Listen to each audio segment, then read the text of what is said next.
Daily daily morning रे कौन breakfast करिवे बोली भाबुछंती कि थरे एमिति ट्राए करंतु निश्चय आपनको भल लागियो। हेलो मो मामा वेलकम करूची मोर गोटे छोट रेसिपी वीडियो को।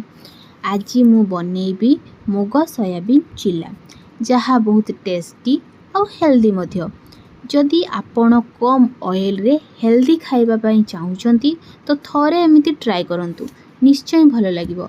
आउ छोट पिला माननकु मध्य आपण यह टिफिन ले देई परिबे। मो पाखरे जा वेजिटेबल्स थिला तो मु ताको छोट छोट करी काटी नेली।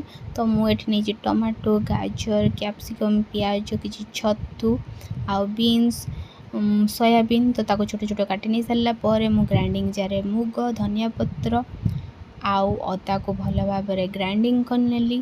तापरे मु गोटे पात्र को ढाली से काटी रखते जहाँ किसी परिया मुझे मिसई देली स्वाद अनुसार लुण आउ गोटा जीरा किछि बेसन पकईकी ताको भल भाव में गोलई देली।